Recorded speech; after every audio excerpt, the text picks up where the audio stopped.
sapete che è una sostanza altamente tossica e ahimè irrimediabile. Ebbene, noi facciamo una proposta molto semplice. Intanto diciamo ai comuni interessati di fare un sondaggio scientifico prima dell'attivazione di questi sciagurati inceneritori, in modo da verificare se ci sia o meno sul territorio presenza parlo di diossine, ma ci potrebbe essere dell'altro, ma dico quella che colpisce di più, diossina di Seveso, tanto per capirci. Ebbene, se negli anni precedenti l'avvio dell'inceneritore si verifica che tale diossina non c'è o è in piccola parte, e poi si dovesse verificare ad accensione avvenuta che ciò esiste, evidentemente chi ha autorizzato l'accensione deve rispondere in sede penale e civile. Ma c'è anche un altro risvolto, e questo riguarda tutta l'economia locale, ed è che se verrà fuori un domani che la zona adiacente agli inceneritori è invasa, è inquinata da diossina, quella zona non potrà più vendere i suoi prodotti. Se il radicchio di Treviso sarà prodotto in una terra che ha diossina, bene, nessuno vorrà più prendere il radicchio di Treviso. Se a Verona, dove c'è il reparto agroalimentare molto forte, Bauli tanto per farvi un nome, Rana, Veronesi per i polli, o altri, i produttori di vino, il Recioto, il Valpolicella, il Soave e via discorrendo.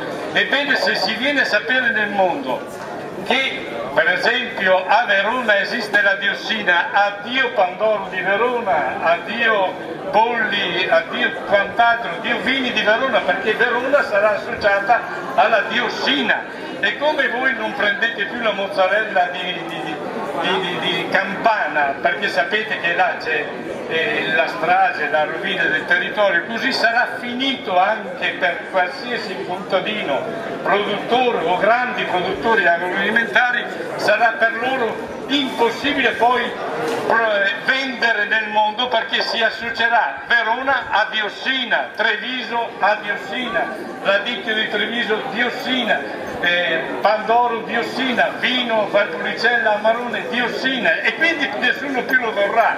Bisognerà quindi che noi insistiamo molto nell'informare e nel pretendere, concludo, che si facciano monitoraggi scientifici adesso, non monitoraggi affidati a dei laboratori compiacenti, laboratori ufficiali come l'ARPAV per esempio o altro, e verificare poi, avendo con certezza che se un domani si scoprirà che c'è questo veleno assolutamente inguaribile, chi ne dovrà pagare la conseguenza sarà certamente il territorio che avrà perso un'economia per sempre, ma saranno anche coloro che a cuor leggero l'avranno votato, cioè gli amministratori, e sarà una responsabilità penale e anche civile.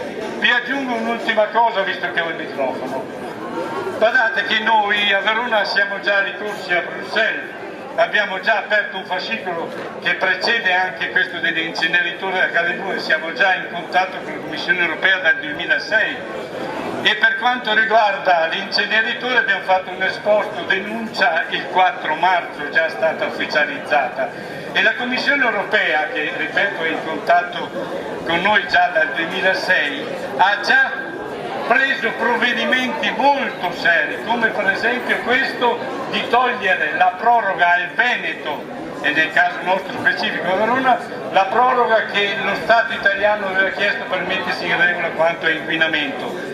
L'hanno tolta semplicemente perché hanno verificato che la Regione Veneto e anche quindi i nostri comuni sono non solo inadempienti, ma hanno una voglia di inquinamento anziché di riduzione e di aumento di inquinamento. Ebbene, noi vi invitiamo, voi di Treviso, guardate, noi siamo già collegati anche con quelli di Trento, che sono già molto avanti in questo senso, a unire le vostre circostanziate, documentate denunce, scientificamente documentate, di unirvi a noi e andare a Bruxelles Bruxelles ha già aperto, lo ripeto, dei fascicoli in proposito. Bruxelles ha già deciso di togliere la proroga all'inadempiente Regione Veneto e stiamo preparando a portare la Regione Veneto e quindi anche i comuni inadempienti alla Suprema Corte di Giustizia perché sia data la sanzione assolutamente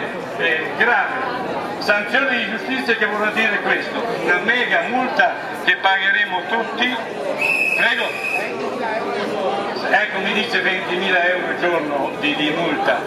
E badate, multa che pagheremo noi, ma attenzione, multa che significherà una sola cosa, sanzione definitiva di illegalità e quindi qualsiasi cittadino danneggiato, parlo dei contadini ma anche chi ha purtroppo contratto tumori e più di lì, qualsiasi cittadino potrà avere una rivalsa in campo penale e civile e badate che si tratta di centinaia, di migliaia di veneti.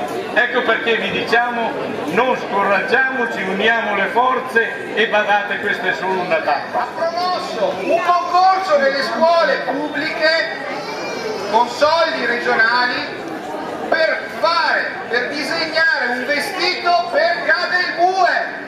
È un comportamento vergognoso, vergognatevi! Non si può condizionare la cultura di un ragazzo e far passare subdolamente che il problema dell'inceneritore è un problema visivo. Vergogna! Dovrà essere una battaglia continua, ci dovremmo trovare qui spesso e volentieri, perché i nostri obiettivi devono essere obiettivi raggiungibili.